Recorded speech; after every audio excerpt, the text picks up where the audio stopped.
Cine Recap PH. Maligayang pagbabalik sa Cine Recap PH. Warning, spoilers ahead. Ang pelikulang itatampok natin ngayon ay patungkol sa isang hitman na mahigpit sa kanyang sariling patakaran upang hindi magkaproblema sa linya ng trabaho, ngunit sa kanyang huling kontrata bigla na lang nagbago ang takbo ng lahat. Ang pelikulang ito ay ang American action thriller film na ipinalabas taong 2008 na pinamagatang Bangkok Dangerous. Bago tayo magpatuloy, paki-like ang video at mag-subscribe na din sa channel na ito. Maraming salamat. Ang freelance contract killer na si Joe ay nagpupunta sa iba't ibang panig ng mundo para sa kanyang trabaho. Siya ay napaka-istrikto sa patakaran na ginawa niya para sa sarili kabilang ang bawal makipagkaibigan sa labas ng kanyang trabaho. Hindi rin siya personal na nakikipagkita sa kanyang employer bilang pag-iingat, at madalas kumukuha lang ng tao upang maging tulay niya na lagi ring pinapatay pagkatapos ng trabaho para maiwasang malaman ang pagkakakilanlan. Matapos ang kontrata ni Joe sa Prague, nakatanggap ulit ito ng isa pang trabaho sa Bangkok kung saan 4 ang kanyang target. Walang atubiling tinanggap niya ang trabaho dahil huli na niya itong gagawin. Ang employer ay isang notorious crime boss sa Bangkok na nagngangalang si Rat, na nag-aalangan dahil hindi niya personal na kilala ang hitman bilang rekomendasyon lang sa kanila ng mga Russian mafia. Kagaya ng dati, kumukuha si Joe ng ligtas na lugar na magagamit para sa pagpaplano ng pagpatay sa mga target. Kumuha din siya ng taong magiging koneksyon niya sa employer na may kaunting alam sa salitang Ingles at patapon ang buhay upang madali niya lang mailigpit. Ang lalaki ay nagngangalang Kong na kumikita lang sa pandurukot sa mga dayuhan. Inalok niya ito ng trabaho sa sapat na halagang ngunit tumanggi ito dahil naliliitan sa presyo. Aalis na sana si Joe para maghanap ng iba pero humiling si Kong ng karagdagang bayad. Pumayag na din ang hitman at binigay na muna ang kalahati sa kabinili ng lugar kung saan sila magkikita. Kinabukasan pumunta si Kong sa bahay ni Joe, binigyan niya ito ng telepono at ipinaliwanag ang lahat ng patakaran lalo na pag nahuhuli ito sa usapan maaring hindi siya mababayaran. Ang trabaho niya lang ay pumunta sa Caribbean Club upang hanapin ang dancer na nagngangalang Om at ibigay ang pera na may tatak. May makukuha itong isang package at mahigpit ang bilin na wag itong bubuksan. Isa pang bilin na sa oras na makuha niya ang package dalhin agad sa kanya. Agarang nagpunta si Kong sa nasabing club at hinanap doon ang mananayaw. Nang malaman lumapit ito at pinanood ng malapitan. Nang mapansin siya ni Om pinakita niya ang perang may marka, agad ibinigay sa kanya ng mananayaw ang package nang wala ng ibang sinabi. Matapos makuha, inihatid na ni Kong ang package na lumabag sa batas trapiko. Sinundan pala ito ni Joe at nakita ang ginawa niya na ipinag-alala nito buti na lang nakatakas si Kong sa pulisya. Pag-uwi ng hitman, naabutan niya doon si Kong dala ang package pero hindi niya binayaran dahil sa ginawa na maaaring ikakasira ng lahat. Ipinaliwanag ni Kong na ginawa niya lang ang bilin nito na wag hihinto kahit anong mangyari, pero sinabihan siya ni Joe na ayaw nitong masangkot sa pulisya kaya iwasan na niya magmula ngayon. Ang package ay naglalaman ng impormasyon ng kanyang magiging target. Agad sinimulan ni Joe ang pag-aralan kung paano niya ito itutumba ng maayos at walang aberya.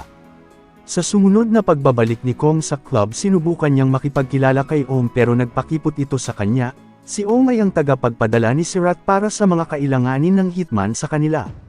Matapos may hatid ni Kong ang package nakita niya ang larawan ng elepante. Sinabi niyang malas ito pag nakabaliktad pero hindi siya pinansin ni Joe at sinuri ang pinadala kabilang ang hiningi niyang ipinagbabawal na gamot. Gabi nang isasagawa na ni Joe ang pagpatay sa target, may batang nakakita sa kanya na may hawak na baril. Hindi na niya ito pinansin at dumiretso na sa nakahandang plano na nasa gitna ng trapiko na iipit ang target. Doon niya isinagawa ang pagpatay ng diretso at walang pagkakamali ngunit nang paalis na siya sinalubong siya ng bata dahilan ng sumagi ito sa bakal sa pag-iwas. Kagaya ng dati mani-mani lang kay Joe ang pagpatay at nakuha ang bayad sa target ngunit nagkaroon siya ng sugat.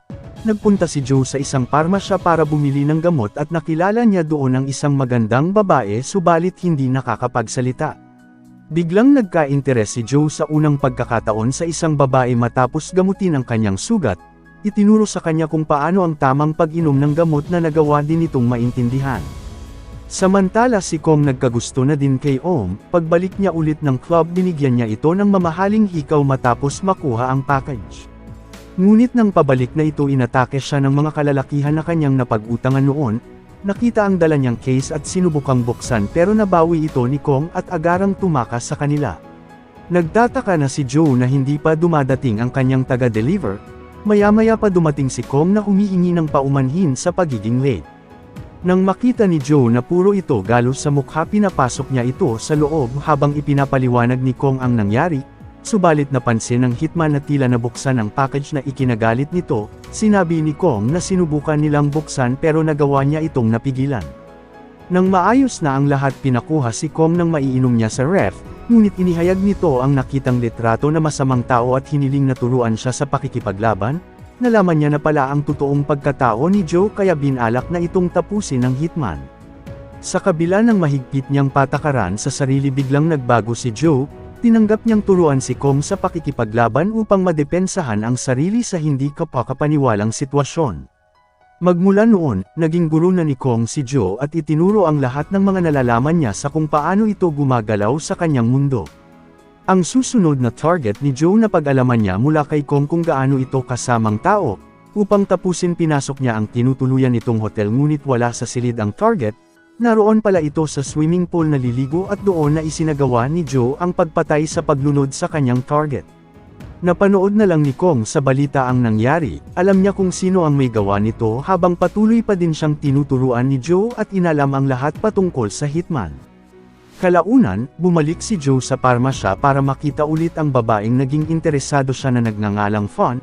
Sa tulong ng kasamahan nito na marunong sa sign language, inaya niya si Fawn na kumain sa labas. Nagsimulang makipag-date ang hitman sa unang pagkakataon. Hindi man nakakapagsalita si Fawn, masaya si Joe na kasama ito na nagpakita sa kanya ng tunay na mundo, hindi lang ang pumatay. Dahil din sa malaking pagbabago ni Joe, patuloy niya lang tinuturuan si Kong nang walang hinihinging kapalit, sa halip binigyan niya pa ito ng motor bilang regalo. Sa club, pagbalik ulit ni Kong para sa pakay, lumalalim na ang ugnayan nila ni Om at nasaksihan ito ng crime boss kaya nangangamba siyang baka makilala sila. Pinasundan niya ito sa tauhan upang alamin ang pagkatao ng hitman, habang sa mga oras na yon magkasama ulit si Fawn at Joe na namamasyal. Nakatanggap si Joe ng tawag mula kay Kong na may sumusunod sa kanya. Tumugon agad ito ng mga kailangan niyang gawin na buksan ang package at ilagay sa loob ang telepono sa kaiwanan. Ang humahabol sa kanya nakuha ulit ang package na ipinadala nila. Nang maibalik kay Sirat, tinawagan sila ng hitman at pinagbantaan na pag naulit ang nangyari papatayin nito ang kanyang asawa. Ikinagulat ito ng crime boss na ngayon kilala na sila. Matapos nito, inihatid na ni Joe si Fawn sa kanilang bahay. Nakilala niya doon ang ina nito na tila boto sa kanya, lalo na ding lumalalim ang ugnayan ng dalawa na ngayon pareho nang may nararamdaman sa isa't isa. Pag-uwi ng bahay, binaliktad na ni Joe ang larawan upang hindi mamalasin. Tumigil na rin siya sa paggamit ng ipinagbabawal na gamot para sa pagbabago sa sarili. Kalaunan, ang susunod na target ay matatagpuan sa floating market. Sa pagkakataon na iyon, isinama ni Joe si Kong para sa gagawin niyang pagpatay sa target. Ngunit hindi naging madali ang lahat, natunugan sila sa binabalak kaya tumakas ang target gamit ang bangkang demotor. Nakakuha din sila ng bangka at nakipaghabulan sa target na nauwi sa palitan ng putok ng baril. Isang pagsabog ang naganap dahilan ng nasira ang kanilang bangka. Pero nakakuha ng motor si Joe na magagamit, patuloy niyang hinabol ang target na sinusubukan siyang pigilan hanggang sa umabot na ito sa dulo ng daan, buti na lang nakatalon siya sa bangka, nakaharap niya doon ang target na nagawa niyang maputulan ng kamay. Doon na tinuluyan ni Joe ang kanyang target na mapatay. Gulat na gulat naman si Kong nang masaksihan kung gaano ito kawalang patawad sa masasamang tao. Para sa huling target ang Prime Minister ng Thailand, pero nalaman ni Joe kay Kong na mabuti itong tao at lumalaban sa mga masasama kaya mahal siya ng mamamayan. Lumipas pa ang mga araw, lumabas ulit si Joe at Fawn, nagpunta sila sa isang templo para magdasal at humiling. Nang pauwi na sila, may ibinigay na sulat si Fawn para kay Joe na nagsasabing masaya ito pag magkasama sila. Subalit may mga masasamang loob na dumating, bilang isang hitman mabilis na tinapos ni Joe ang buhay ng mga ito. Ngunit nang makita ni Fawn ang ginawa niyang pagpatay, nakaramdam ito ng takot at trauma. Sinubukang magpaliwanag ni Joe na ipinagtanggol lang ang sarili pero natakot na ito sa kanya. Sinubukang bumisita ni Joe sa parmasya at bahay ni Fawn pero wala na siyang balak kausapin. Ang inaakala nitong pampaswerte, sinunog na niya dahil ito ang nagdala ng malas sa kanyang buhay. Dahil sa nangyari, bumalik si Joe sa kung ano siya dati na walang ibang iniisip kundi ang sarili. pinutol na niya din ang pakikipag-ugnayan sa iba maging kay Kong at nag-focus na lang sa susunod na target ang Prime Minister upang hindi magkamali dahil isa itong mahirap na trabaho. Wala sa kontrata niya ang pagpatay sa isang politiko, pwede siyang tumanggi at umalis ng walang bakas pero kung gagawin niya aalis itong mayaman. Malaking bayad ang hiningi niya dahil sa mapanganib na trabaho, ang ipinag-alala ng employer alam na ng hitman ang pagkatao nila, pag nahuli ito ng otoridad siguradong sila ang babalikan. Balak niyang ipapatay sa mga tauhan ng hitman upang mabura ang lahat sa pamamagitan ng taga-deliver nito. Pag-alis ni Kong sa club ginamit nila si Ong upang mapasunod siya. Matapos may hatid ni Kong ang package kinausap na siya ulit ni Joe, pinapabalik siya ulit bukas na lubos na ikinatuwa ni Kong. Ngunit nakatanggap ng tawag si Kong mula kay Ong kaya nagpunta ito sa club, pagdating doon inatake siya ng dalawang lalaki pero mabilis niya lang itong napabagsak. Ngunit hawak na nila si Ong, doon na nahuli si Kong ng mga tauhan ni Sirat at pinapaamin sa kinaroroonan ng hitman. Kinabukasan, isasagawa na ni Joe ang pagpatay sa Prime Minister habang naroon ito sa isang parada na siguradong bantay sarado ng mga otoridad. Nang sisimulan na niya ang binabalak na alala nito ang sinabi ni Kong na lumalaban ito sa mga masa sa kaya mahal na mahal ito ng mga tao. Biglang nagbago ang isip ni Joe kaya inatrust na niya ang planong pag-assassinate sa Prime Minister. Subalit bago pa siya makaalis nakita ito ng sniper na nagbabantay. Pinaulanan ang pwesto niya ng bala na mabilis nitong iniwasan. Tumakas na si Joe sa nakaplanong exit plan kung sakaling mahuhuli, subalit napakarami ng kapulisan ang patungo roon kaya naghanap na ito ng ibang daan. Nang makalabas siya humalo ito sa mga tao at nagpanggap na mamamahayag, bilang may sinusunod na protocol sa ganitong sitwasyon, naghanda na si Joe para sa paglabas ng bansa dahil siguradong siya na ang magiging target pero bago pa makaalis napansin niyang may paparating. Sumugod na pala doon ang mga ipinadalang tao ni Sirat upang patayin siya, pero ginamit ni Joe ang inihanda niyang bomba kung saan pinasabog niya ang buong lugar. Pagbaba nakita niya sa nakaligtas ang ibinigay niyang relo kay Kong, sa pilitan niyang pinapaamin ang kinaroroonan nito sa pagbabante sa kanilang buhay, nalaman na din ni Sirat na hindi pinatay ang Prime Minister at wala nang sumasagot sa mga pinadalang tauhan.